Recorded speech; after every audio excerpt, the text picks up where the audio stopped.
ஒரு இளைஞன் லைஃப்பில் எப்படியா முன்னுக்கு வரணும் அப்படின்னு ட்ரெயின் ஏறி திருட்டு ட்ரெயின் காசு இருக்காது முன்னுக்கு வரணும்னு சென்னைக்கு வந்துட்ட மாதிரி வந்தால் உடனே வேலை கிடச்சிருமா? கையில் வேறு காசு இல்லை, என்ன பண்ணுறது? எங்கேயா தங்கணும், சாப்பிட்ணும், பாத்ரூம்லாம் போகணும்.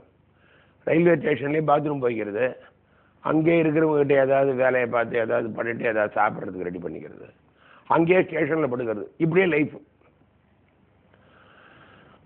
அதுக்கும் ஒரு நாள் பிரச்சனை வந்தது. ரயில்வே ஸ்டேஷனில் ட்ரெயினில் போகிறவங்கலாம் படுக்கலாம், போகிற வரவங்கலாம் வந்து படுக்க முடியுமாங்க? போலீஸ்கார் ரெண்டாவது எத்தனையோ இந்த திருடா அவன்லாம் வேறு வந்து அங்கே படுத்து கிடப்பானுங்க. ஸோ அதெல்லாம் செக் பண்ணுறதுக்கு போலீஸ் குரூப் வந்துட்டாங்க. அதில் ஒரு போலீஸ்காரர் கரெக்டாக பார்த்துட்டே வரார், எல்லாரையும் எழுப்பி பிடிச்சிட்டே வராரு. இவனையும் பார்த்தார் இந்த பையனை. இவனும் எழுந்து பார்த்தா அவர் கண்ணு வைக்கிற நேரத்தில் ஓடிட்டான். அவர் விடுவாரா? அவரும் பின்னாடியே துரத்துறாரு. இவன் வந்து ஸ்டேஷனை தாண்டி ரோட்டில் ஓடிட்டு இருக்கான். மவுண்ட் ரோடு வரைக்கும் ஓட்டான். அவரும் உடனே துரத்திட்டு இருக்காரு. என்ன பண்ணுறதுனே தெரில. அங்கே பார்த்தா யாரோ கூட்டமாக நின்றுட்டு இருந்தாங்க. இவன் போய் அந்த இடுக்கில் பூந்து அங்கே நின்றுட்டான். அவர் எங்கேயோ தேடி பார்த்து போயிட்டார். ராத்திரி அங்கேயே படுத்துட்டான். காலையில் எழுந்தா ஒருத்தர் 2 ரூபா பணத்தை கொடுத்துட்டு சரி இந்த இடம் நான் எடுத்துக்கிறேன்றார். இவனுக்கு ஒன்றுமே புரியல. ஆக்சுவலாக அது அமெரிக்கன் கான்சுலேட், அமெரிக்க தூதரகம். அங்கே முன்னாடிலாம் எப்படின்னா க்யூவில் இல்லாட்டி அப்படி நிற்கணும். ஸோ சில பேர் ராத்திரியே வந்து படுத்து கிடப்பாங்க. வேறு சில பேர் இப்படி ஒருத்தரை படுத்துட்டு இருந்தா இன்னொருத்தரை வந்து இடம் பிடிக்க சொல்லி அந்த இடத்த காசு கொடுத்து வாங்கிப்பாங்க. அந்த மாதிரி நினச்சிட்டு அவர் 2 ரூபா கொடுத்து இந்த இடத்த எடுத்துக்கிறேன்னாரு. டக்குன்னு ஒரு வேலை கிடச்சி போச்சு, படுக்கவும் ஒரு இடம் கிடச்சி போச்சு. ஸோ டெய்லி என்ன பண்ணுறதுன்னா அங்கே படுத்துட வேண்டியது. காலையில் எழுந்து யாராவது இருந்தால் அந்த 2 ரூபா அவங்க கொடுப்பாங்க, வாங்கிட்டு இது பண்ண வேண்டியது. ஸோ ஒரு வருமானம் ஆயிடுச்சு. அந்த இடத்துல இப்படி இருந்துகிட்டே இருக்கும்போதே அங்கே உள்ள மிச்சவங்க, அந்த டிராவல் சம்மந்தப்பட்டவங்க அவங்கெல்லாம் கொஞ்சம் பழக்கமாச்சு. அப்போ ஒரு டிராவல்ஸ் ஏஜென்ட் ஒருத்தர் சொன்னார், நீ எப்படியாவது இங்கே உள்ள ஒரு பயணியை வந்து அமெரிக்கா எங்கள் டிராவல்ஸ் மூலமாக போக சொல்லு, நான் உனக்கு நல்ல பணம் கொடுக்குறேன்னாரு. இவர் உடனே என்ன பண்ணாருன்னா அதுலேருந்து யாராவது திடீர்னு ஐயா 2 ரூபாயெலாம் வேண்டாம், நீங்கள் வந்து ஊருக்கு போகும்போது நான் சொல்கிற ட்ராவல் ஏஜென்ட்லேயே நீங்கள் புக் பண்ணீங்க அப்படின்னாரு. அப்புறம் சரின்னுட்டு அந்த ட்ராவல் ஏஜென்ட்டில் புக் பண்ணார். புக் பண்ணோடனே இவர் கிட்டத்தட்ட 100 ரூபாய்க்கு மேலே கொடுத்தாங்க. இவர் ஆடி போயிட்டார். எவ்வளோ பெரிய பணம், ஏன்னா இவ்வளோ பணம்லாம் கிடைக்குது. இதுக்கப்புறம் இது 2 ரூபாய் பிஸ்னஸே இல்லை, நிற்க வேண்டியது, யார் போகிறாங்களோ ஃப்ரீயாக இடத்த கொடுக்க வேண்டியது, நீங்கள் போனால் இந்த மாதிரி இதில் பண்ணீங்க அப்படின்னாரு. காரணம் என்னென்னா அவங்க எந்த ஏஜென்ட்கிட்ட போனாலும் எந்த டிராவல்ஸில் போனாலும் அவங்க ஒரே பணம் தான் கொடுக்க போகிறாங்க. சரி இந்த பையன் நமக்காக நின்னா அவனுக்காக கொடுக்கலான்னு பண்ணும்பொழுது நிறைய வருமானம் வர ஆரம்பிச்சுது. இப்படியே இருந்துட்டு இவர் ஒரு டிராவல்ஸ் ஆரம்பித்தார். டிராவல்ஸ் ஆரம்பித்து இவரே எல்லாருக்கும் கொடுத்தாரு. அவர் இப்போ உலகத்தில் எந்த மூலைக்கு போனாலும் ஃப்ளைட்டில் ஃப்ரீயாக போகலாம். உலகத்தில் எந்த மூலைக்கு போகிறதுனாலும் அவருக்கு ஃப்ளைட் டிக்கெட்டு காசு கிடையாது. அவர் தான் வந்து மதுரா டிராவல்ஸ், விகேடி பாலன்னு பேர். வாழ்க்கையில் அப்படியே வசந்து வந்து இப்போ உன்னதமான நிலையில் இருக்கார். இல்லை நான் என்ன சொல்கிறேன், இப்போ அவரை வந்து இப்போ அந்த போலீஸ்காரர் வந்து அவரை கேட்டாங்க. அப்புறம் அந்த போலீஸ்காரர் மட்டும் இப்போ இவ்வளோ இன்ஃப்ளூயன்ஸ் ஆட்டிங்க, உங்களை துரத்தினாரு, உங்கள் கையில் கிடைச்சா என்ன பண்ணுவீங்கன்னு கேட்டாங்க.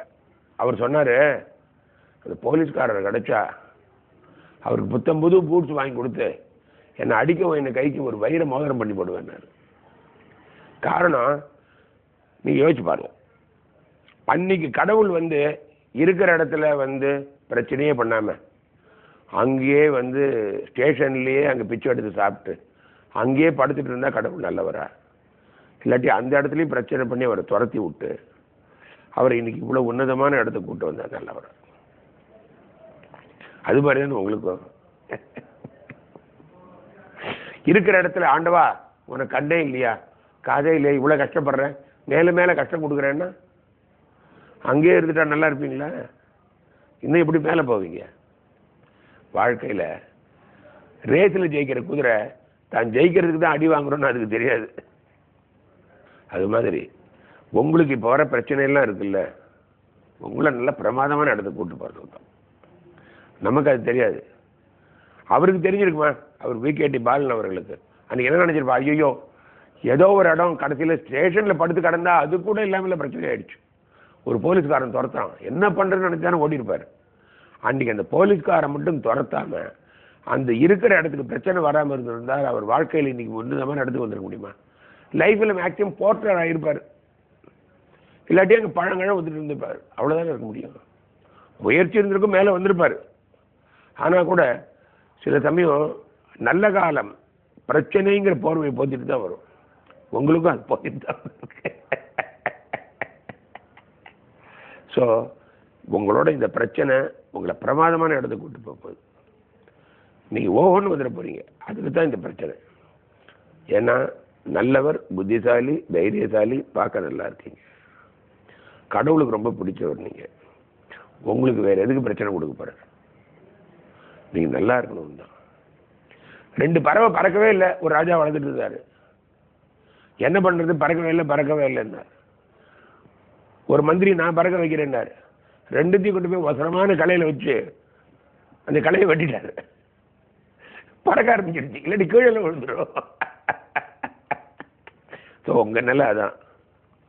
உங்களை பறக்க வைக்கிறதுக்காக, உங்களை உன்னதமான நிலைக்கு வர வைக்கிறதுக்காக தான் கடவுள் இது ட்ரிக் பண்ணிட்டு இருக்காரு. அது உங்களுக்கு நிச்சயமாக கொஞ்ச நாள் கழிச்சு தெரியும். வாழ்க்கையில் இனிமேல் நீங்கள் நினச்சதெல்லாம் நடக்கும், நீங்கள் ஆசைப்பட்டதெல்லாம் கிடைக்கும், பிரச்சனைகள்லாம் ஓடிடும், நல்லதெல்லாம் நடக்கும், பணம் வந்து கொட்டும், தொட்டதெல்லாம் விளங்கும், கூட இருக்கிறவங்கெல்லாம் நல்லா இருப்பாங்க, ஆரோக்கியம் இன்னும் பெட்டர் ஆகும், விட்டு போனவங்கெல்லாம் திரும்பி வந்துடுவாங்க, முட்டுக்கட்டையாக இருக்கிறவங்களாம் விலகிடுவாங்க. காரணம், கடவுளோட செல்ல பிள்ளை நீங்கள் எத்தனை தடவை சொன்னாலும் அதுதான் உண்மை. அவர் உங்களை கையில் வச்சுட்டு இருக்காரு. ஏன்னா நல்லவரானவங்களை அவருக்கு ரொம்ப பிடிக்கும். ஸோ இந்த பிரச்சனை செஸ் கேம் மாதிரி, கில்லாடி மாதிரி கொஞ்சம் ஒர்க் அவுட் பண்ணி வெளில வந்துருங்க, அவ்வளோதான். சூப்பராகிடுவீங்க, நிம்மதியாக படுத்துவங்க.